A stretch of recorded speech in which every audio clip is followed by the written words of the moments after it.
ಕರ್ತನೆ, ನಾವು ನಿಮ್ಮನ್ನು ಸ್ತುತಿಸ್ತೇವೆ, ಕೊಂಡಾಡುತ್ತೇವೆ, ಆರಾಧಿಸ್ತೇವೆ, ಮಹಿಮೆ ಪಡಿಸುತ್ತೇವೆ. ಪ್ರತ್ಯೇಕವಾಗಿ 2009ರಿಂದ ಇಲ್ಲಿವರೆಗೂ ಈ ಶಾಲೆಯನ್ನ ದೇವ ನೀನು ಅದ್ಭುತವಾಗಿ ನಿನ್ನ ಹಸ್ತದಲ್ಲಿ ನಡೆಸಿದ ಕೃಪೆ, ಕರುಣೆ, ಆಶೀರ್ವಾದಗಳಿಗಾಗಿ ನಾವು ನಿನಗೆ ಸ್ತೋತ್ರ ಮಾಡುತ್ತೇವೆ. ಪ್ರತ್ಯೇಕವಾಗಿ ದಿನಕ್ಕಾಗಿ ನಾವು ನಿನಗೆ ಸ್ತೋತ್ರ ಮಾಡುವಂತವರಾಗಿದ್ದೇವೆ. ಈ ಆನ್ಯುವಲ್ ಡೇ ನಿಮಿತ್ತವಾಗಿ ವೇದಿಕೆ ಮೇಲಿದ್ದಂತ ಎಲ್ಲ ಗಣ್ಯರು ಮತ್ತು ಅಭಿಷಕ್ತರಿಗಾಗಿ ನಾವು ಸ್ತೋತ್ರ ಮಾಡಬೇಕಾದರೆ ಯೇಸು ನಾಮದಲ್ಲಿ ಅಯ್ಯ ನಿನ್ನ ಆಶೀರ್ವಾದ ಮಾಡು, ಬಲಪಡಿಸು. ಪ್ರತ್ಯೇಕವಾಗಿ ಸ್ಕೂಲ್ಗಾಗಿ ದೇವ ನಾವು ನಿಮ್ಮನ್ನು ಕೊಂಡಾಡುತ್ತೇವೆ ಪ್ರಭುವ. ಈ ಸ್ಕೂಲನ್ನು ದೇವರೇ ನಿನ್ನ ಹಸ್ತದ ಮೂಲಕ ನೀನು ಆಶೀರ್ವಾದ ಮಾಡಿ ನಡೆಸಬೇಕೆಂಬುದಾಗಿ ನಾವು ಪ್ರಾರ್ಥಿಸುತ್ತೇವೆ. ಈ ವೇದಿಕೆಯ ಮುಖ್ಯ ಅತಿಥಿಗಳಾಗಿರ್ತಕ್ಕಂಥ ನಮ್ಮ ಯೂಸುಫ್ ಅಲಿ, ನಮ್ಮ ಗ್ರಾಮದ ಹಿರಿಕರು ಯೂಸುಫ್ ಅಲಿ ಜಮಾದಾರ್ ಸಾಹೇಬ್ ನಮ್ಮಲ್ಲಿರ್ತಕ್ಕ ಬಹಳ ಸಂತೋಷ. ಅವರಿಗೆ ನಮ್ಮ ಸಂಸ್ಥೆ ಪರವಾಗಿ ಮತ್ತು ನಮ್ಮ ಶಾಲಾ ಪರವಾಗಿ, ನಮ್ಮ ಸಿಬ್ಬಂದಿಯ ಎಲ್ಲಾ ಸಿಬ್ಬಂದಿ ಪರವಾಗಿ ನಾವು ಅವರಿಗೆ ಹೂಮಾಲೆ ಶಾಲು ಹೊದಿಸಿ ಹೂಮಾಲೆ ಮುಖಾಂತರ ಅವರನ್ನು ನಾವು ಗೌರವಿಸುವಂತವರಾಗಿದ್ದೇವೆ.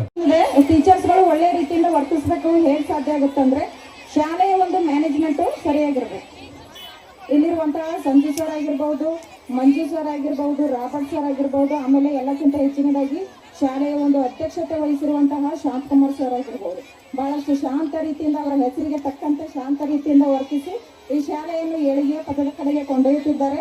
ನಾನು ಪ್ರತಿ ವರ್ಷ ಒಂದಿಲ್ಲ ಒಂದು ಮಕ್ಕಳಿಗೆ ಪ್ರೋತ್ಸಾಹಕರವಾಗಿರುವಂತಹ ಒಂದು ಕಾರ್ಯಕ್ರಮಗಳನ್ನ ನಡೆಸ್ತಾರೆ. ಹೋದ ವರ್ಷ ಈಗ 2 ವರ್ಷದಿಂದ ಸೈನ್ಸ್ ಎಕ್ಸಿಬಿಷನ್ಸ್ ನಡೆಸ್ತಾ ಇದ್ದಾರೆ. ಮಕ್ಕಳಲ್ಲಿ ಎಷ್ಟೊಂದು ನಮ್ಮ ಮಕ್ಕಳು ಸಹ ಯಾವ ಸೈಂಟಿಸ್ಟ್ಗಳಿಗೆ ಏನು ಕಮ್ಮಿಲ್ಲ ಅಂತ ಹೇಳ್ಕೋಬಹುದು ನಾವು. ಯಾಕಂದ್ರೆ ಸೈಂಟಿಸ್ಟ್ಗಳೆಲ್ಲ ದೊಡ್ಡ ದೊಡ್ಡ ಪ್ರಮಾಣದಲ್ಲಿ ಮಾಡಿದ್ರೆ ನಮ್ಮ ಮಕ್ಕಳು ಚಿಕ್ಕ ಚಿಕ್ಕ ಪ್ರಮಾಣದಲ್ಲಿ ಮಾಡ್ಲತ್ತಾರೆ. ಇವತ್ತು ಚಿಕ್ಕ ವಯಸ್ಸು ಚಿಕ್ಕ ಪ್ರಮಾಣದಲ್ಲಿ ಮಾಡ್ತಾ ಇದ್ದಾರೆ. ಇದೇ ರೀತಿ ಮುಂದುವರೆದ್ರೆ ಮುಂದೆ ಒಂದು ದೊಡ್ಡ ಸೈಂಟಿಸ್ಟ್, ದೊಡ್ಡ ಅಬ್ದುಲ್ ಕಲಾಂ ಈ ಕ್ರಿಶ್ಚಿಯನ್ ಮೆಮೋರಿಯಲ್ ಶಾಲೆಯಲ್ಲಿ ಹುಟ್ಟಿದ್ದಾರೆ. ಮುಂದೆ ಒಂದು ಅಬ್ದುಲ್ ಕಲಾಂ ಆಗಿ ಒಳ್ಳೆ ರೀತಿಯಿಂದ ಈ ಒಂದು ಕ್ರಿಶ್ಚಿಯನ್ ಶಾಲೆಯನ್ನು ಹೆಸರನ್ನು ತರ್ತಾರೆ ಅಂತ ಹೇಳಕ್ಕೆ ಯಾವ ರೀತಿಯ ಸಂದೇಹ ಇಲ್ಲ ಅಂತ ಹೇಳ್ಬೋದು. ನಾನು ನೋಡಿದೆ, ಸಂಜು ಸರ್ ಮಗ ಹೋದ ವರ್ಷ ಒಂದು ರಾಕೆಟ್ ಮಾಡಿದ್ದ, ಬಹಳಷ್ಟು ಚೆನ್ನಾಗಿ ಮಾಡಿದ್ದ. ಮತ್ತೆ ಆ ರಾಕೆಟ್ ಮಾಡ್ತಕ್ಕಂಥ ಒಂದು ಮೆಂಟಾಲಿಟಿ ಮಕ್ಕಳಲ್ಲಿ ಬರ್ತಾ ಇದೆ ಅಂದ್ರೆ ಮುಂದೆ ಅಬ್ದುಲ್ ಕಲಾಂ ಆಗಲ್ಲ ಅಂತ ಹೇಗೆ ಹೇಳ್ಬೋದು ನಾವು? ಗ್ಯಾರಂಟಿ ಈ ಶಾಲೆಯಲ್ಲೇ ಇರಬಹುದು ಒಂದು ಸೈಂಟಿಸ್ಟು, ಒಂದು ಏನಂದ್ರೆ ದೇಶಭಕ್ತರು. ನಮ್ಮ ಶಾಲೆಯನ್ನು ಏಳಿಗೆ ಪಥದ ಕಡೆಗೆ, ನಮ್ಮ ದೇಶವನ್ನು ಏಳಿಗೆ ಪಥದ ಕಡೆಗೆ ಕೊಂಡೊಯ್ತಕ್ಕಂತಹ ಒಂದು ವಿದ್ಯಾರ್ಥಿ ಈ ಶಾಲೆಯಲ್ಲಿ ಇರಬಹುದು ಅಂತ ಹೇಳಕ್ ಇಷ್ಟಪಡ್ತಾನೆ. ಆದ್ರೆ ಆ ವಿದ್ಯಾರ್ಥಿಯಲ್ಲಿ ಆ ಒಂದು ಗುಣ ಇದೆ ಅಂತಂದು ಸೂಚಿಸಿ ಅದನ್ನ ಹೊರಗೆಳಿತಾ ಇದ್ದಾರಲ್ಲ ಈ ಕ್ರಿಶ್ಚಿಯನ್ ಮೆಮೋರಿಯಲ್ ಶಾಲೆಯವರು, ಅದಕ್ಕೆ ನಾನು ಅನಂತ ಧನ್ಯವಾದಗಳನ್ನ ಅವರಿಗೆ ಸಲ್ಲಿಸ್ತೇನೆ. इतना नाइस अरेंजमेंट किए हैं हमारे शांत कुमार साहब स्कूल डे के मौके पर, एनुअल डे के मौके पर। मैं उनको उनकी तमाम कोशिशों को सराहते हुए मैं उनको मुबारकबाद देता हूँ। उन्होंने जो है 7 बच्चों से लेकर आज जो है 700 से 900 बच्चों का जो है टारगेट फिलअप किया है और स्कूल को बाज़ाब्ता तरीके से बड़े अच्छे अंदाज में चला रहे हैं। वो माइनॉरिटी मैनेजमेंट है, हम भी माइनॉरिटी हैं। हमारे बच्चे मेजॉरिटी में जो है इस स्कूल में एडमिशन ले रहे हैं, पढ़ रहे हैं। मैं समझता हूँ कि 10th का बोर्ड एग्ज़ाम का फर्स्ट बैच शायद इस स्कूल से आज इस साल जा रहा है और उसका रिज़ल्ट मैं समझता हूँ कि वो रिज़ल्ट भी स्कूल के मैनेजमेंट के हिसाब से, यहाँ के डिसिप्लिन के हिसाब से, यहाँ के पढ़ाई के हिसाब से।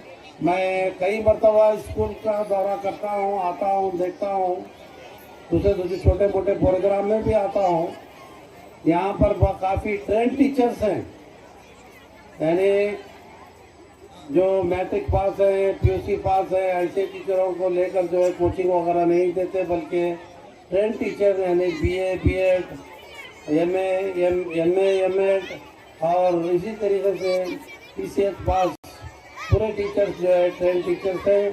और इसमें जो है तालीम का मेयार भी बड़ा अच्छा है, क्योंकि मेरे खुद के भी 5 बच्चे इस स्कूल में तालीम पा रहे हैं। मैं उनका स्टैंडर्ड देखकर एक महसूस करता हूँ कि यहाँ पर जो है अच्छी मेहनत हो रही है और अच्छा पढ़ाया जा रहा है। खाली वक्त में जब हम यहाँ से बाईपास वगैरह से इधर से गुजरते हैं तो जो है स्कूल पीरियड में, स्कूल मूवमेंट में एक भी बच्चा बाहर नहीं रहता। इतना करेक्ट डिसिप्लिन है, बहुत ही उम्दा डिसिप्लिन है। मैं इस मामले में ख़ास तौर पर मैं इस स्कूल के मैनेजमेंट और ख़ास तौर पर जो शांत कुमार साहब और उनके पूरे फैमिली जो इसमें जुड़ी हुई है, उनसे जो है हमारी तवक़्क़ात है कि हमारे मन्नाकिली के बच्चों में बाशऊर और तालीम याफ्ता और जो अच्छे से अच्छे पोस्ट तक पहुँचने की जो है उम्मीद कर सकते हैं, बड़े क्लासेस में जाने की उम्मीद कर सकते हैं। ಕ್ರಿಸ್ಟಿಯಾನಾ ಮೆಮೋರಿಯಲ್ ಇಂಗ್ಲಿಷ್ ಮೀಡಿಯಂ ಸ್ಕೂಲಲ್ಲಿ ಶಾಲೆಯ ವಾರ್ಷಿಕೋತ್ಸವ ಒಂದು ಅದ್ದೂರಿ ಪ್ರಮಾಣದಲ್ಲಿ ನಡೀತಾ ಇದೆ. ತಾವೆಲ್ಲ ನೋಡ್ತಾ ಇದ್ವಿ, ನಾವು ಚಿಕ್ಕವರಿದ್ದಾಗ ಸ್ಟೇಜ್ ಮೇಲೆ ಬರೋಕ್ಕೆ ಸಹಿತ ಹೆದರ್ತಾ ಇದ್ವಿ. ಇಲ್ಲಿರೋ ನಾವು ಅಸಲು ನಮ್ಮನ್ನೂ ಸೇರಿ ಯಾರೂ ಸಹಿತ ಇಷ್ಟೊಂದು ಸ್ಟೇಜ್ ಕರೆಯೋದಿಲ್ಲ. ಇವತ್ತಿನ ಮಕ್ಕಳು ನೋಡಿದ್ರೆ ನಮಗೇನು ಅನಿಸುತ್ತಪ್ಪ ಅಂದರೆ, ನಮಗೇನೋ ಈ ಥರ ಅವಕಾಶ ಸಿಕ್ಕಿದ್ರೆ ನಾವು ಇನ್ನೂ ಒಂದು ದೊಡ್ಡ ಲೆಕ್ಕದಲ್ಲಿ ಇರ್ಬೋದು, ದೊಡ್ಡ ಮಟ್ಟದಲ್ಲಿ ಬೆಳೆಬೋದಿತ್ತು. ನೀವೆಲ್ಲರೂ ನಿಮ್ಮ ಮಕ್ಕಳಿಗೆ ಸ್ಟೇಜ್ ಮೇಲೆ ಬಂದು ಮಾತಾಡೋದನ್ನ ಈಗ LKG ಹುಡುಗ ಹೇಳ್ದ, ಏನಂತಲ್ಲ A to Z ಹೇಳ್ದ. ನಾವು 5ನೇ ಕ್ಲಾಸಿಗೆ ಕಲ್ತಿದ್ವಿ, ನಾವೆಲ್ಲ 5ನೇ ಕ್ಲಾಸಿಗೆ ಇಂಗ್ಲೀಷ್ ಕಲ್ತಿದ್ದು. ಈಗಿನ ಇವತ್ತಿನ ಮಕ್ಕಳು ಆಯ್ತಲ್ಲ 5 ವರ್ಷಕ್ಕಿಂತ ಮೊದಲನೇ ಎಲ್ಲವನ್ನೂ ಕಲಿತಾ ಇದ್ದಾರೆ. ಇದನ್ನು ನೋಡಿದ್ರೆ ನಮ್ಮ ದೇಶದಲ್ಲಿ ನಮ್ಮ ಎಲ್ಲ ಪಾಲಕರು ಅವರ ಮಕ್ಕಳಿಗೆ ವಿದ್ಯಾಭ್ಯಾಸಕ್ಕೋಸ್ಕರ ಎಷ್ಟೊಂದು ಮಹತ್ವ ಕೊಟ್ಟಿದ್ದಾರೆ ಅಂತ ಗೊತ್ತಿತ್ತು. ನಾವು ಚಿಕ್ಕವರಿದ್ದಾಗೆಲ್ಲ ಶಾಲೆಗಳು ನಮ್ಮನ್ನೆಲ್ಲ ಎತ್ಕೊಂಡು ಹೋಗ್ತಾ ಇದ್ರು ಸ್ಕೂಲ್ಗೆಲ್ಲ. ಎಲ್ಲರಿಗೂ ಫೋರ್ಸಬಲಿ ನಾವೆಲ್ಲ ಸ್ಕೂಲ್ಗೆ ಹೋಗೋರು. ಆದರೆ ಇವತ್ತಿನ ಮಕ್ಕಳು ಹಂಗಲ್ಲ. ನಮ್ಗಿಂತ ಮೊದಲೇ ನಾವು ಎದ್ದೇಳೋಕ್ಕಿಂತ ಮೊದಲೇ ರೆಡಿಯಾಗಿ ಕೊಟ್ಟು ಸ್ಕೂಲ್ ವ್ಯಾನ್ಗೆ ವೇಟ್ ಮಾಡ್ತಿರ್ತಾರೆ ಮಕ್ಕಳು. ತಾವೆಲ್ಲ ಮಕ್ಕಳಿಗೆ ಶಾಲೆ ಕಳಿಸ್ಬೇಕು ಎಷ್ಟು ಕಷ್ಟಪಡ್ತಾರೆ ಅಂತ ಎಲ್ಲರಿಗೂ ಗೊತ್ತಿದೆ.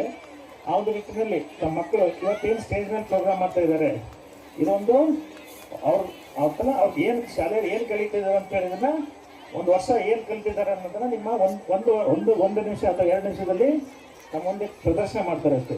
ಆ ಒಂದು ನಿಟ್ಟಿನಲ್ಲಿ ತಾವೇನು ಮಕ್ಕಳಿಗೆ ಇವತ್ತಿನ ತಾವು ಇನ್ಸ್ಪಿರೇಷನ್ ಕೊಡ್ತಾ ಇದ್ರಿ, ಶಾಲೆಯವರು ಎಲ್ಲ ಮುಖ್ಯ ಗುರುಗಳು ಮತ್ತು ಶಾಲೆ ಶಿಕ್ಷಕರು ತಾವೇನು ಕೊಡ್ತಾ ಇದ್ರಿ, ಇದೇ ಪ್ರೋತ್ಸಾಹ ಮಕ್ಕಳಿಗೆ ಮುಂದೆ ಇರಬೇಕು. ಒಂದು ಏನಾಗುತ್ತಪ್ಪ ಅಂದರೆ, ಫಸ್ಟ್ ಬಂದ ತಕ್ಷಣ ಒಂದು 10ನೇ ಕ್ಲಾಸ್ ಮಕ್ಕಳಿಗೆ ಒಂದು 98% ಹೋಗ್ಬೇಕಿತ್ತು, 96 ಬಂತು, ಡಿಪ್ರೆಷನ್ ಹೋಗ್ಬಾರ್ದು. ಯಾವತ್ತೇ ಕಾರಣಕ್ಕೂ ಮಕ್ಕಳಿಗೆ ಡಿಮೋಟಿವೇಟ್ ಮಾಡಬಾರ್ದು. ಮಕ್ಕಳಿಗೆ ಎಷ್ಟೇ ಬರಲಿ, ನಮ್ಮ ಕಾಲದಲ್ಲಿ ಪಾಸ್ ಆದರೂ ಸಾಕಂತಿದ್ರು ಎಲ್ಲರೂ. ನೀವು ಎಲ್ಲ ಮಕ್ಕಳೆಲ್ಲ ನನ್ನ ಮಗ ಪಾಸ್ ಆಗಿರೋ ಎಷ್ಟೋ ಮಂದಿ ಖುಷಿ ಆಗ್ತಿದ್ರು. ಅದು 97, 98 ಔಟ್ ಆಫ್ 100 ತಗೋಬೇಕಂತೇಳಿ ನಾವು ಮಕ್ಕಳಿಗೆ, ನಮ್ಮ ತಂದೆ ತಾಯಿ ಯಾವತ್ತೂ ನಮಗೆ ಪ್ರೆಷರ್ ಹಾಕಿರ್ಲಿಲ್ಲ. ಓದು ಮಗ ಪಾಸ್ ಆಗಂತ ಹೇಳ್ತಾರೆ, ನಿಮಗೂ ಅಷ್ಟೇ. ಆದರೆ ಇವತ್ತಿನ ಮಕ್ಕಳು ಏನಾಗಿದೆ, ಕೆಲವು ಶಾಲೆಯಲ್ಲಿ ಕೆಲವು ಮಕ್ಕಳಿಗೆ ಏನು ಮಾಡ್ತಿದ್ರಪ್ಪ ಅಂದರೆ, ಔಟ್ ಆಫ್ 190 ತೆಗಿಬೇಕು, 98 ತೆಗಿಬೇಕು. ಇದರಿಂದ ಏನಾಗುತ್ತೆ, ಮಕ್ಕಳ ಮೇಲೆ ಒಳ್ಳೆಯ ಪ್ರಭಾವಕ್ಕಿಂತ ನೆಗೆಟಿವ್ ಇಂಪ್ಯಾಕ್ಟ್, ಋಣಾತ್ಮಕ ಅಂಶಗಳ ಮೇಲೆ ಇದಾಗುತ್ತೆ. ಅವರು ನೀವು 2% ಏನೂ ಆಗಲ್ಲ, 2% ಕಮ್ಮಿ ಆದರೆ ಜೀವನದಲ್ಲಿ ಏನೂ ಆಗಲ್ಲ. ಅವ್ನು ಮುಂದೆ ಒಂದು ದೊಡ್ಡ ಮಟ್ಟದಲ್ಲಿ ಹೋಗಿ ಶಾಲೆಯಲ್ಲಿ ಏನು ಬೇಕಾದ್ರೂ ಆಗ್ಬೋದು.